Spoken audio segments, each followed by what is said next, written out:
All right, welcome back to our next lesson. So, in the previous lessons, we were talking more about the transition from civilization during the Roman and Greek times, or Greco-Roman times, into medieval times, and just how that's something we don't want to go back to. And then in the second lesson, we were talking about the feudal social structure, the manor system, and just kind of how daily life works. Well, the one area that I didn't go as much into because I knew I was going to be teaching this lesson was just the effects of the church, you could say, on daily life and just how it affected or just its place in medieval history itself, because it's huge. It needs its own lesson, basically. So in this lesson, we're going to be talking about the power of the medieval church and just how it permeates into everyday life, basically. Now, if you notice under there when it says medieval church, at least on the PowerPoint, it says dominance of Roman Catholicism. Something to know, well, how do I put this? Today we're so used to many different religions and many different Christian churches at that, even aside from just having many different religions living in the world that we do today, and being tolerant of those. While during medieval times, there was just one faith, one religion, and that was the medieval Christian church. I will often refer to that as the medieval Christian church because there's a lot of differences between the way Christianity was viewed, run, and organized.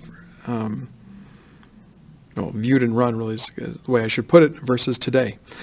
Even though the church that is around today that claims to be that same church from medieval times and since the time of Christ himself is the Catholic Church, although arguably you have the Eastern Orthodox Church as well that is arguably, well not arguably, it is as old.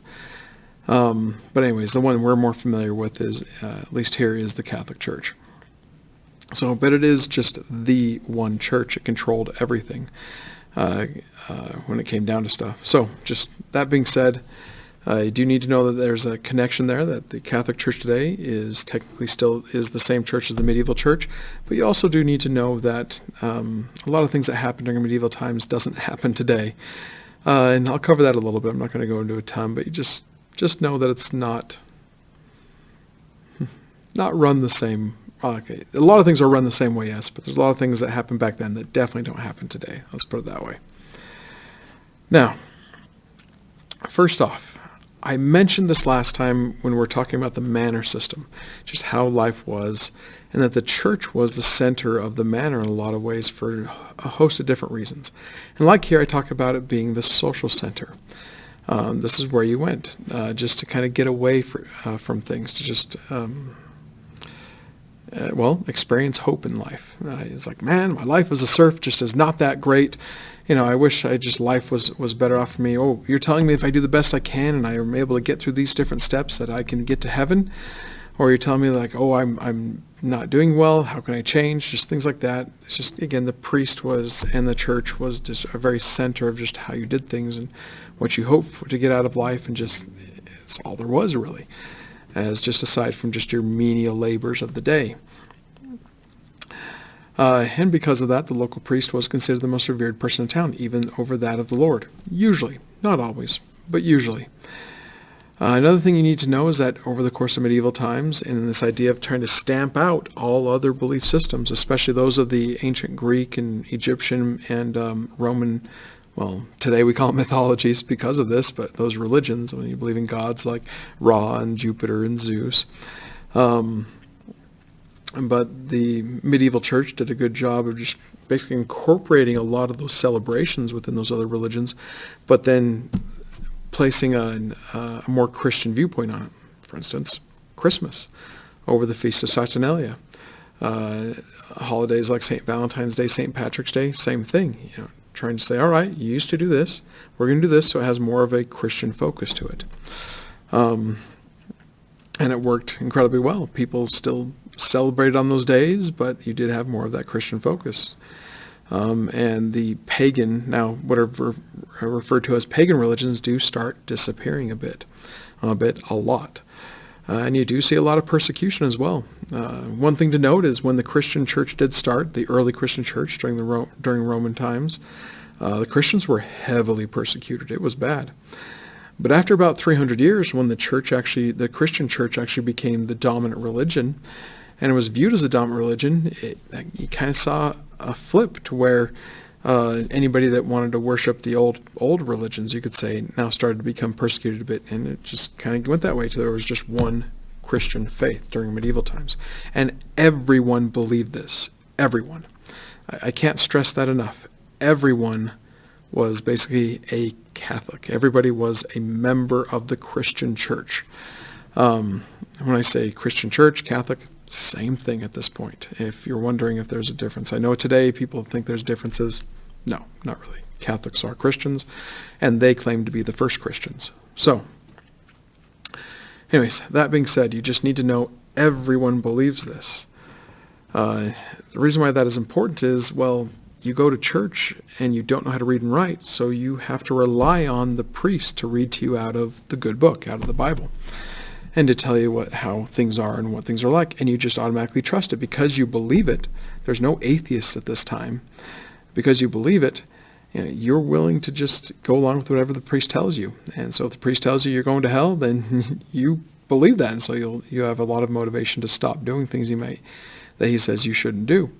If he says that you're doing a great job, then you believe that, and you have that hope in life. And so it's hope you're getting this, but this is power over the hearts and minds of people. This is big. And so I'm saying this is like one of the most important things to talk about in medieval times is just the dominance of the medieval Christian church over the hearts and minds of the people. This is more powerful than emperors and kings, things we talked about in the last lesson, because, well, they can be told what to do in many respects, and I'll give you some stories here in a second about that. Now, again, as just kind of like a normal person on a manor, a serf, a peasant, something like that, you have certain things you look for, milestones that you look to do in your life to make sure that you're getting, I hate to say it this way, like boxes checked, marked, or whatever, because this is a big deal, and especially in many faiths today, these things are still a very big deal. But they need to happen, especially in medieval times. These things, what are known as the sacraments, need to happen for you to enter into heaven. I have pictures of each one here. I'll just go through a couple of them. I don't know if I'm going to cover all of them. But the main reason is that most Christian faiths today have semblances of this, or if not these exact things, in their version of the church. A version of Christianity, I should say. So, one of the first ones, especially, and this is something talking about from a medieval point of view, is that when you look at the story of Adam and Eve, you have what is called original sin. Adam and Eve eating the forbidden fruit caused so that every human being, everybody that is part of the family of Adam and Eve, which according to this belief system everybody is, are born with this original sin that because Adam and Eve just made that terrible choice. And to get rid of that original sin, you need to be baptized. So the understanding is that babies need to be baptized as soon as possible to remove that original sin. Now, this is one of those milestones to look for. If you have a kid in medieval times, you make sure you get that kid to the priest and make sure that that original sin is washed away, and then they're well on their way to hopefully being able to get to heaven later on in life. Other things you go through is, I want to say confirmation. I hope I'm getting that right. Something you do when you get a little bit older. One of the sacraments you do multiple times is what is called confession. Confession is just, if you've ever seen this in movies, forgive me, Father, for I have sinned. And the idea of just kind of a system of repentance, of continuing repentance. The idea is if you confessed everything, then once you do die, your soul is good. If there's anything you missed, well, you might need to be paying for that. Marriage is considered a sacrament, although if you don't have to do the marriage thing, you can do what are called the holy orders. So with the holy orders, you basically devote your life to God. So, and you don't get married. And this is where we get the ideas of like monks and nuns. So, and last two things on the bottom left, you have this idea of the blessing of the sick and afflicted is one of the sacraments you can have done. You don't have to have that one. You're never sick, although most people do, at least in the belief system, and definitely in the medieval times did. When if something's wrong, please have the priest come over and give us a blessing. And then lastly, what's called Eucharist, or a lot of Christian religions just call this the sacrament. The idea where you see bottom right, like you have the wine glass, the goblet, and then the wafer. And this is something that I don't know of any Christian faith that doesn't have some version of this. But if you've ever heard of going to Mass, that's basically part of Mass, is the Eucharist or the wafer and the wine type thing, bread and the wine. Anyways, just these are a lot of these things you just look forward to in life. It's like, all right, I'm old enough to do this. There's a lot of celebration that goes around it too, and it adds a little bit more, I don't know how to put it, more fun to life growing up, I guess you say, in medieval times. But it is very, very religious focused, and it just permeates your life. There's nothing else out there. These are the things you do. You're out and tending to the farms and things like that. Yes, you're just all that stuff when it comes to work, but that's in a way almost like a side note. Like it all has to do with what you see right here. Am I going to get to heaven? So now with this, oh, that's right. Forgot about this. Anyways, if you do choose the holy orders, if you're a girl, you become a nun. If you're a boy, you become a monk. Monks go to monasteries, girls go to abbeys, although sometimes those can be intermixed, but usually that's the way it goes. But if you do choose that life, those are the vows you take. You take a vow of obedience to whoever the head monk is, the abbot, the head nun, the abbess. You vow to basically live a life of poverty. You won't seek after the things of the world, and you'll seek to help out everybody else as best as you can. And then you seek a life of chastity and purity, which includes not getting married. So I'm not going to go too much more onto that. Except for one more thing I will mention. This is the whole idea of monks and nuns. That was not around in the earliest times, you could say, like the time of Christ. This is something that was, we first see it with a guy named Saint Benedict in Monte Cassino, Italy. And I actually have a picture of that same monastery there, although it's been rebuilt since because it got destroyed. Well, I won't go into that story, but anyways. But basically just putting it out there that this wasn't in the very beginning, but it's something that started fairly soon into Christianity. Well, I guess a couple hundred years into it, but at least today it's been around for 1,500 years, this idea of a holy order. Now, if you are not aware of who the Pope is, in medieval times, the most powerful person in medieval Europe. The most powerful person, easily. Today, still a fairly powerful person, but you could argue not as powerful. And the reason is this. In medieval times, the Pope, or the head of the Catholic Church, or the head of medieval Christian Church, probably should be saying that, wasn't just a spiritual leader, but also a political leader. Today, the Pope is more viewed as just a spiritual leader. And technically, if I believe so, I think the Catholic Church has over 1 billion registered members, which makes this person the leader of the largest, you could say, church on earth today, the Pope. So again, a lot of people look to this guy. Now, the picture on the bottom I have is actually of Pope Francis, the current Pope, as I'm making this lesson right now. Seen as a very good guy, even by those, I'd say especially by those that are not Catholic. He has done a lot of outreach to people of other faiths and of people who don't profess to believe. And he, how do I put this? Like a lot of people, I like him for that. And I have a picture of Pope John Paul II up there in the upper right. He is the Pope that was Pope until recently. In the mid-2000s, he passed away. And I'm a little bit biased here. I'm not Catholic myself, but this is a guy who really left a mark on the world, a very, I would say, very positive mark. He's up there with guys who have influenced the world, and you could say for good, just like a Gandhi did. And the reason why I'm pointing this out, and these two popes are being viewed as just very good popes, and just good people overall, and Catholic or non-Catholic, is because I'm going to get some stories about some popes that aren't so great during medieval times. Like, you look back into some history of the Catholic Church, is like, wow, that is bad. So just know that it goes both ways. Also, just take a minute and just say, yeah, we'll talk about some bad things that happen in the Catholic Church, not say like maybe a little bit in this lesson, but also in class and probably some other lessons as well. And it just, don't take that as the stereotype as like, well, they're all bad type thing. That's definitely not somewhere we want to go. A lot of times let's put it this way, most people in medieval times or today who are devout in their faith are doing the best they can. True then, true now. Doing the best they can according to what they know and how they see their faith. There's always bad apples. There are always some bad apples, and the ones at the top are always the ones that everybody hears about, meaning the people who are more in charge, like, say, a bad pope. So, anyways, that being said, what made the Pope so dang powerful aside from just being the leader of the church? Well, it's just what he does as a leader of the church. The first one there that says threat of excommunication or interdict, that is really what gives him a lot of power. Excommunication, if you don't know what that is, it's just the idea of being kicked out of the church. You're no longer a member.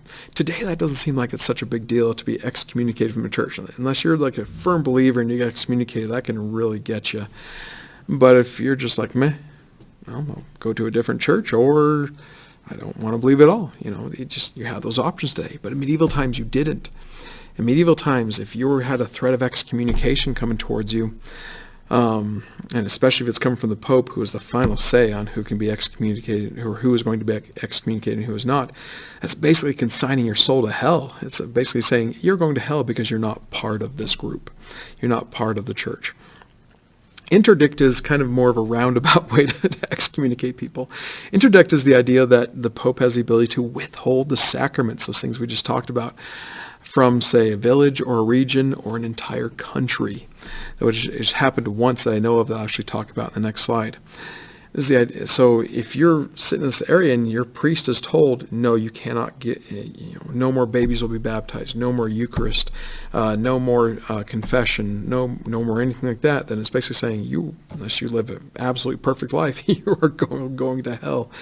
So that's a way to get people to like, okay, you better get to the way I'm telling you to be. That was used in some cases. Now, next up, the Pope today does have an army. But it is nothing compared to the armies that were led by, you could say, the church over the course of medieval history. When you have this is what was done, like if you have the ability to say, if you join this army, your sins are forgiven you type thing, or God will forgive your sins, that is a huge way to get a really big army of people who are like, okay, if you said that, and this is kind of like another ticket I have to get in heaven, I will do this. So next up, number 3, seen as God's representative on earth. Still to this day, the Pope is viewed as the mouthpiece of God. Not necessarily that the Pope talks with God. The Catholic Church has never really said that, or at least in modern times hasn't really said that, but that the Pope at least knows what the will of God is on earth. And so therefore seen as a spiritual leader there. Last up, call for the Crusades. I will actually talk about that more when we have our lesson on the Crusades. So, anyways, Pope, very powerful person then and now. But again, now more spiritual, back then in medieval times, politically and spiritually. So, and to basically give you an idea of what that power was like, both political and spiritual, we're going to talk about a Pope named Pope Innocent III. I find that a little bit of an oxymoronic name because especially the way we would look at things, he's not very innocent. Like, he does some pretty nasty things. So, Pope Innocent, very powerful, had a huge army he could call upon, although he did rely on calling on many crusades, basically saying, get those guys over there type thing. But a story that involves him and the King of England, actually, that I actually have marked there, which says, by threat of interdict, Innocent III forced King John of England to declare the King of England a vassal state of the papal authority, or the Pope. Basically, this is what happens. King John, same King John from the Robin Hood story, by the way, real guy. King John did not like the Catholic cardinal. That's the church official that was kind of his equal.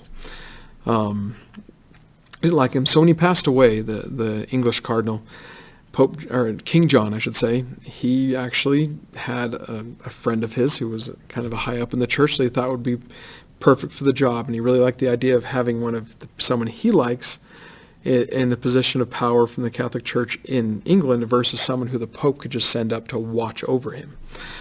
So he writes a letter to the Pope basically saying, hey, I've chosen this guy. You don't need to worry about sending up a cardinal. And that course, ticked Pope Innocent III off, because that is how Pope Innocent III kind of watches over the different kings of Europe, as he sends his own choices to become cardinals of different countries. So he declares interdict against all of England until basically King John accepts the cardinal that he has chosen, meaning that no one in England can get the sacraments. And of course, this was about to cause everybody to rise up and call for John's head, basically. So he had to travel down to Italy from England, bow down before the Pope, and offer himself up as a vassal. And again, we just talked about the whole lord-vassal relationship in the last lesson. Hopefully you remember this part. And is basically essentially saying, I am offering up myself and the kingdom of England to be a vassal to you, the Pope, where the Pope now has the ownership and control of England. And the Pope says, thank you, you were forgiven for your misguidance. Here, I will make you the King of England again as my vassal. I'll give you the kingdom of England as a fief. And so for the next couple hundred years, about the next 300 years, the kingdom of England technically was controlled by the Pope. Yes, you have kings of England after this that are in control, but really that Pope always could think that is my kingdom from that point on, until we get to a guy named King Henry VIII, who we will talk about later, and in another unit, actually in 2 different units. Interesting guy. Now, last thing we're going to talk about is just the influence of medieval Christian architecture, mostly through their churches and cathedrals. The first major, you could say, step up here that's influenced by a lot of the Roman buildings is what's called the Romanesque cathedrals. Kind of very solid looking, but one of the main things that they started adding into their cathedrals that really kind of helped out the pizzazziness, I don't know how to put that, of these buildings is what's called a rose window made of stained glass, meaning that when the sun hits it, it illuminates the inside of the church and all these colorful kind of rainbow-like thing. It's pretty cool. If you've ever been in one, stained glass windows are pretty dang cool, especially when you got them everywhere, like a lot of times Christian cathedrals have. But if you're this uneducated serf, peasant, in medieval times, you go into a building like that and it just illuminates the inside. You definitely are thinking, I am sitting in the house of God. Now, as time goes on, these cathedrals get much more ornate, and this is what you call the Gothic style architecture. And the big thing is that makes a Gothic architecture what are called flying buttresses, which is, I have right here, basically things that are buttressing or supporting the walls next to it. And so you kind of get this much more delicate look. Like this top picture here is the Cathedral of Notre Dame. Those are the buttresses, supporting the front part of it. And there's just, these cathedrals look much more pristine, much more, I don't know the word dainty, that's a bad way to say it, but just, the Romanesque, just solid bricks, whereas the Gothic cathedrals are just these really ornate things. Again, awesome to go see if you ever get the chance, if you haven't. There's a lot of cathedrals like this here in the United States. Catholic Church, as well as other Christian churches, have built many buildings like this, kind of reminiscent of the medieval cathedrals.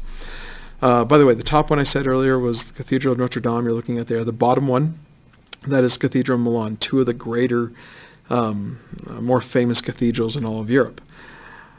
Arguably the most famous cathedral in Europe is St. Peter's Cathedral in the Vatican City, which is the little country that is owned by the Catholic Church. It used to be much bigger. Now it's like a square mile or something inside of Rome. By the way, these are all pictures of myself there. Oh, upper left, that is not St. Peter's. That is actually St. Mark's Basilica in Venice, Italy.